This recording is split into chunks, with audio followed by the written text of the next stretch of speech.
wa hablum minan nas, hubungan kepada Allah dan hubungan kepada sesama manusia. Bapak dan Ibu yang dimuliakan Allah Subhanahu wa taala, kalau kita berbicara hablum minan nas, hubungan kepada sesama manusia, maka yang harus kita jaga yang pertama kali hubungan antara anak dengan orang tua.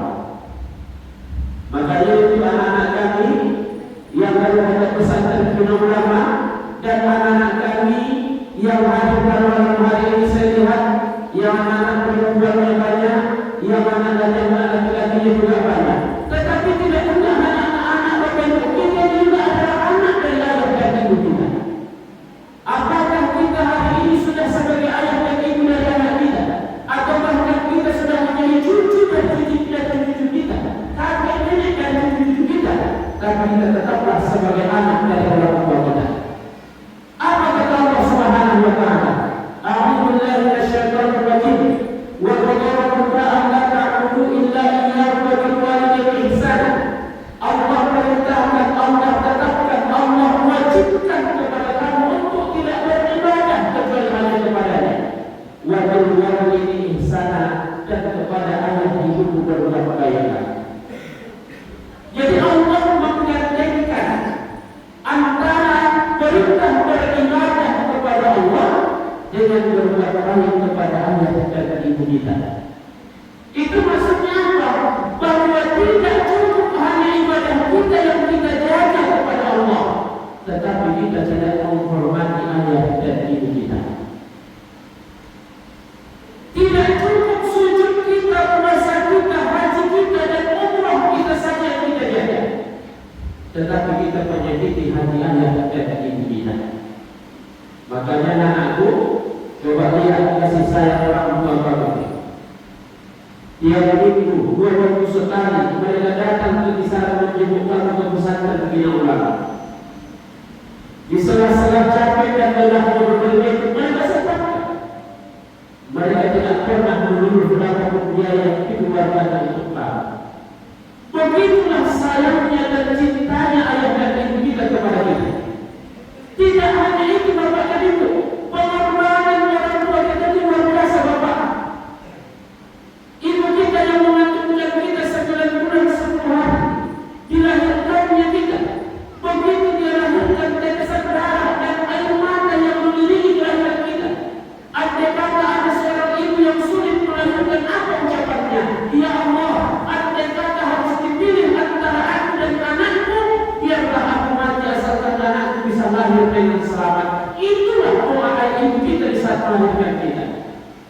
Begitu kita sudah lahir, dia besarkan, dia susukan, dia jaga dan rawat kita. Sampai dia tidak pernah mengeluh hanya untuk kita. Anak-anakku, emak kita yang mulia, ketika kita buat kotoran, tangannya yang mulia adalah yang memegang kotoran kita. Bahkan terkadang di saat dia makan, menangis kita karena kotoran, ditinggalkannya nasinya, dicucinya dengan kotoran kita. Malam tidur dia di bangkunya kita, dijagainya kita. Begitulah pengorbanan ibu kita kepada kita Bapak. Makanya apa kata Allah Subhanahu wa taala? Imma yablughanna indaka al-kibara ahaduhuma aw kilahuma fala taqul lahum uff wa la tanharhuma wa qul lahum qawlan karima waqfid lahum janaha dhulli min ar-rahmah wa qul rabbi irhamhuma kama rabbayani shaghira. Sekalipun ayah dan ibu itu sudah tua renta, sekalipun ayah dan ibu itu berada dalam pengasuhanmu, kalau bahasa kita di Tanjung Balai, sekalipun ayah dan mamamu itu sudah tua, tak lagi berdaya, kaulah menyuapkan nasi ke mulutnya, kaulah yang mencuci kotorannya, kaulah yang mencebainya, dia tak mampu lagi mengangkat tangan dan kakinya, kaulah yang menggendongnya. Pun begitu, tidak boleh kau katakan kepada ayah dan ibumu, dan tidak boleh dibuat suaramu dan suara ayah dan ibumu. Berbicara dengan keduanya dengan ucapan yang lemah lembut. Andai kata mama kita yang menggendongnya, kita yang menceboinya, kita yang menyuapkan nasi ke mulutnya, pun begitu kita tidak berhak mengatakan dan tidak berhak membentaknya. Tapi kenyataan anak-anak sekarang masih dibelanjai orang tua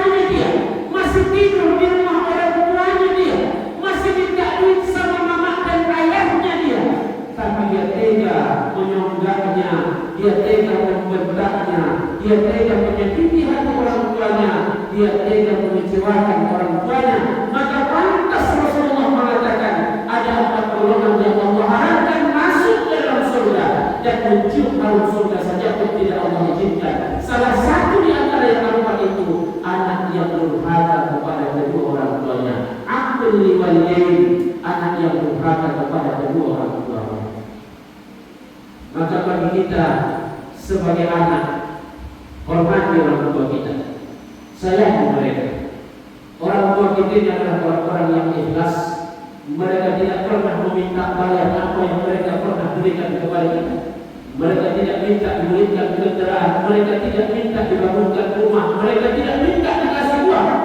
Tapi ketika kita mampu menjadi anak yang saleh, salat kita tak tinggal, puasa kita tak tinggal, itu saja sudah cukup untuk upaya melelahnya. Begitulah perjuangan orang tua kita. Makanya dari anak ketika disemakan itu diterasa mampu. Apa kata orang tua kamu? Kalau aku Ustaz, tak kalau minta anakku menjadi apa-apa yang bosan-bosan nanti. Tapi yang paling utama harapanku, kalau aku mati dia bisa memandikanku. Kalau aku mati dia bisa mengkafaniku. Kalau aku mati dia bisa menjadi imam sholatku. Itu saja sudah cukup bagi kita belajar. Begitulah harapan orang kita. Jadi makanya jangan kamu dari mana? Belajarlah betul-betul penuhi harapan orang tua kita.